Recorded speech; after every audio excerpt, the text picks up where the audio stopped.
한국의 농촌이 사라지고 있다는 얘기, 사실 이제는 좀 익숙하게 들리시죠? 하지만 오늘 우리가 할 이야기는 조금 다릅니다. 이 위기를 막기 위해 정부가 야심차게 새로운 법까지 만들었는데요. 이게 참 아이러니하게도 이미 현장에서 고군분투하며 놀라운 해법을 만들고 있는 사람들의 발목을 잡을 수도 있다는 겁니다. 바로 그 지점을 오늘 한번 파헤쳐 보겠습니다. 자, 그럼 먼저 지금 우리 농촌이 마주한 현실이 과연 어느 정도인지 그 문제의 규모부터 한번 제대로 들여다볼까요? 아마 생각하시는 것보다 훨씬 더 심각할 겁니다. 자, 60.4%. 이 숫자가 대체 뭘 의미하는 걸까요? 이게 바로 인구 감소 때문에 의료 시스템 자체가 붕괴될 위험에 처한 우리나라 농촌 지역의 비율입니다. 와, 10곳 중에 6곳 이상이라니 정말 엄청난 수치죠. 그러니까 한 마을의 인구가 3,000명? 이 선이 무너지면요, 우리가 당연하게 생각했던 병원, 약국 같은 필수 시설들이 그냥 문을 닫기 시작한다는 거예요. 이게 바로 임계점인 거죠. 말 그대로 공동체가 버틸 수 있는 마지막 선이 무너져 내리는 겁니다. 자, 근데 여기서 정말 흥미로운 건요, 이게 단순히 병원 문제만이 아니라는 겁니다. 이 그래프를 보시면 전반적인 삶의 만족도에서 농촌 주민들이 도시보다 확연히 낮은 걸 볼 수 있죠. 결국 이게 뭘 의미하냐면 끔찍한 악순환에 빠진다는 겁니다. 사람이 떠나니까 서비스가 줄고, 서비스가 주니까 살기 힘들어져서 사람이 더 떠나고, 이게 바로 우리가 말하는 지방 소멸의 핵심 메커니즘인 거죠. 자, 그럼 이런 심각한 상황에 정부는 과연 어떻게 대응하고 있을까요?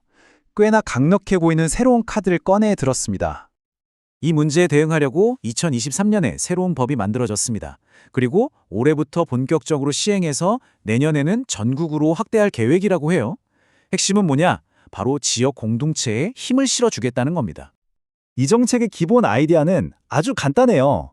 정부나 시장의 힘만으로는 해결하기 어려운 필수 서비스들이 있잖아요. 그걸 바로 지역 주민들이 직접 만든 조직이 해결할 수 있도록 돈을 지원해주겠다는 겁니다. 그러니까 진짜 풀뿌리 해결책에 투자하겠다는 거죠. 그렇다면 여기서 궁금해지죠. 정부가 지원하겠다는 이런 활동들, 이미 현장에서 하고 있는 사람들은 없을까요? 있습니다. 오늘 이야기의 숨은 영웅들, 바로 소셜 디자이너들을 지금부터 만나보시죠. 자, 근데 이들의 활약을 보기 전에 소셜 디자이너라는 말이 좀 생소하실 수도 있으니 이게 정확히 무슨 뜻인지 짚고 넘어갈게요. 이분들은 그냥 좋은 일하는 자원봉사자가 아니에요. 아주 혁신적이고 때로는 비즈니스적인 방법까지 동원해서 지역 문제를 풀고요. 그걸 통해 지속가능한 공동체를 만들어가는 사람들입니다. 첫 번째 사례는 강원도 홍천으로 가보겠습니다. 이 마을에는 두 가지 큰 골칫거리가 있었어요. 하나는 쌓여가는 쓰레기 문제, 또 하나는 홀로 지내시는 어르신들의 고립 문제였습니다. 그래서 이들이 내놓은 해결책이 정말 기가 막힙니다. 먼저 어르신들을 고용해서 마을 재활용품을 수거하고 분류하게 했어요. 그리고 재활용품을 수거하러 다니면서 자연스럽게 홀몸 어르신들의 안부도 확인하는 거죠.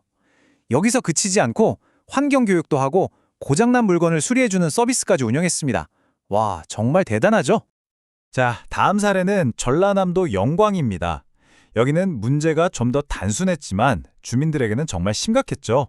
바로 생필품을 살 곳이 마땅치 않다는 거였습니다. 그래서 나온 아이디어가 바로 찾아가는 슈퍼마켓입니다. 그런데 이게 그냥 물건만 파는 게 아니에요.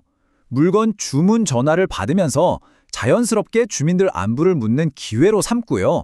또 이걸 발판 삼아서 다른 지역 생산품을 유통하는 네트워크까지 만들었습니다.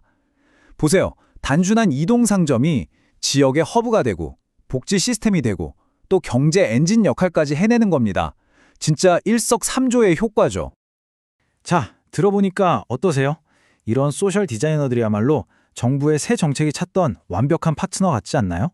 그런데 바로 여기서 이야기가 아주 예상치 못한 방향으로 꺾입니다. 아니, 이렇게 딱 맞는 해결책들이 이미 있는데 도대체 뭐가 문제라는 걸까요? 그쵸?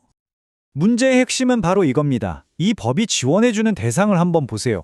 비영리법인 협동조합, 사회적 협동조합. 그럼 누가 빠졌을까요? 네, 바로 영리 목적의 주식회사나 개인 사업자 혹은 개인 혁신가들은 아예 배제되어 있습니다. 법적인 형태가 다르다는 이유 하나만으로 아까 보셨던 그 창의적인 해결사들이 지원 대상에서 그냥 탈락해버린다는 겁니다. 사실 생각해보면 비영리 단체나 협동조합을 만들고 운영하는 게 얼마나 복잡하고 어려운 일입니까? 작고 빠릿빠릿하게 움직여야 하는 현장의 협신가들한테는 이게 너무나 큰 장벽이 되는 거예요. 그러니까 의도는 좋았을지 몰라도 결과적으로는 정작 힘을 실어줘야 할 사람들을 오히려 걸러내는 그런 아이러니한 상황이 벌어지고 있는 거죠. 자, 그럼 이제 이 꼬인 매듭을 풀고 우리 농촌의 잠재력을 제대로 터뜨릴 방법은 없는지 그 해법을 한번 찾아보겠습니다. 연구에서 제안하는 가장 핵심적인 해법은 바로 이겁니다. 당신이 누구인지가 아니라 당신이 무엇을 하는지에 집중하는 정책이 필요하다. 와, 정말 핵심을 꿰뚫는 말이죠? 그러니까 구체적으로는 이런 겁니다. 먼저 공동체 조직의 정의를 넓혀서 혁신적인 영리기업도 포함시켜야 하고요. 그리고 지원 대상을 심사할 때 세금을 내는 형태가 아니라 그들이 만들어내는 사회적 가치를 기준으로 판단해야 한다는 겁니다.